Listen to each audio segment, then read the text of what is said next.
నమస్తే బోసుకుమరి. జగన్మోహన్ రెడ్డి గారు ఒకసారి పవన్ కళ్యాణ్ గారి జోలికి వెళ్లి పవన్ కళ్యాణ్ గారిని అవమానకరంగా మాట్లాడించి పచ్చిబూతులు తిట్టించి వైసీపీ పార్టీ మొత్తానికి ఆదేశాలు ఇచ్చి ఆయన టార్గెట్ చేయించి ఆయన రెచ్చగొట్టి మరి 11 సీట్లకు వచ్చారనేది మాత్రం పచ్చి వాస్తవం. సమస్య లేదు దాంట్లో. పవన్ కళ్యాణ్ గారి జోలికి జగన్మోహన్ రెడ్డి గారు కానీ వైసీపీ పార్టీ కానీ రాకున్నట్టయితే అసలు కూటమి కలిసేది లేదు కూడా తెలియదు, ఇంత పెద్ద విజయాలు వచ్చేది కూడా తెలియదు.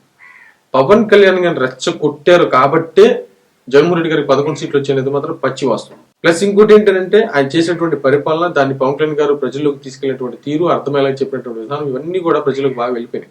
ఇప్పుడు మళ్ళీ ఎందుకు దీంట్లో చాలా అంశాలు ఉన్నాయి. పావల, దత్తపుత్రుడు, ఇవన్నీ ఈ మాటలు చాలా ఉన్నాయి అన్నమాట. ఇవన్నీ కూడా దానికి అర్థం పట్టే పవన్ కళ్యాణ్ గారు రెచ్చగొట్టడానికి మళ్ళీ జగన్మోహన్ రెడ్డి గారు పవన్ కళ్యాణ్ గారు రెచ్చగొడుతున్నటువంటి పరిస్థితులు అయితే క్లియర్ గా తెలుస్తున్నాయి. క్లియర్ గా తెలుస్తున్నాయి. ఇది కరెక్ట్ కాదేమో ఒకసారి ఆత్మ పరిశీలన చేసుకోండి.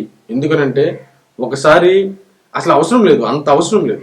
దత్తపుత్రులు గిత్తపుత్రులు అనాల్సిన అవసరం లేదు. ఆయనకు ఒక హోదా ఉంది, డిప్యూటీ సీఎం ఇన్ ఆంధ్రప్రదేశ్.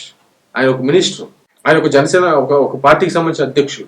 ఆయన అంత వ్యంగ్యంగా మాట్లాడాల్సిన అవసరం లేదు. వైసీపీ పార్టీకి సంబంధించిన జనసేన పార్టీకి ఇంత గౌరవం రావడానికి కూడా కారణం ఏంటంటే ఏ రోజు కూడా వైసీపీ ఒక్కసారి మాత్రమే బరస్ట్ అయ్యాడు తప్ప ఒకటేసారి బరస్ట్ అయిపోయాడు, తట్టుకోలేక బరస్ట్ అయ్యాడు. అది ప్రజలు అర్థం చేసుకున్నారు.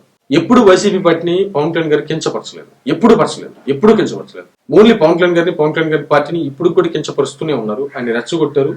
ఆయనకి తట్టుకోలేక ఒకసారి బరస్ట్ అయిపోయాడు. ఇక ఖచ్చితంగా వైసీపీ పార్టీ ఆంధ్రప్రదేశ్ లో ఉండకూడదని చెప్పి డిసైడ్ అయ్యి ఆయన నిర్ణయం తీసుకుని వ్యూహాత్మకంగా ముందుకు వెళ్తే 11 సీట్లు వచ్చినాయి వైసీపీ పార్టీకి.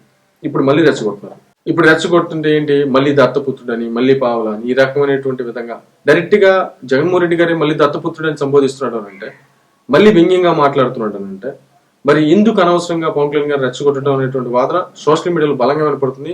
ముఖ్యంగా అతి ముఖ్యంగా చెప్పాలంటే వైసీపీకి సంబంధించినటువంటి వాళ్ళలో చాలా మంది కూడా ఎందుకు లేని పొంది నార్మల్ గా మాట్లాడితే అయిపోతుంది కదా, పవన్ కళ్యాణ్ గారు లేకపోతే డిప్యూటీ సీఎం గారు ఇప్పుడు ఆయనకు హోదా పదవి ఉంది కదా, ఇంతకు ముందంటే లేదని చెప్పేసి మీరు ఏదో మాట్లాడారు, అది ప్రజలకు నచ్చలేదు.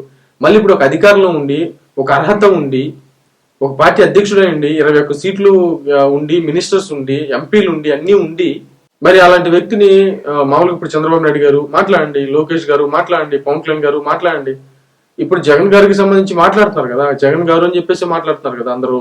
మరి పవన్ కళ్యాణ్ గారు ఎందుకు అంత కించపరుస్తూ మాట్లాడేటువంటి ప్రయత్నం చేసి మళ్ళీ రెచ్చగొట్టేటువంటి విధానం చేస్తారు. అట్లా రెచ్చగొట్టడంతోనే అసలు అన్ని తేడాలు వచ్చేస్తున్నాయి. బట్ అది కరెక్టా కాదని ఒకసారి ఆత్మ పరిశీలన చేసుకోండి. ఇలా జగన్మోహన్ రెడ్డి గారు మాట్లాడటం వైసీపీ కార్యకర్తలు కూడా చాలా మందికి నచ్చట్లేదు. అంటే అవతల వాళ్ళకి మనం గౌరవం చేస్తే ఏమవుతుంది అనేటువంటి విధంగా సోషల్ మీడియాలో చాలా మంది ప్రస్తావిస్తారు. మరేమైతే చూద్దాం.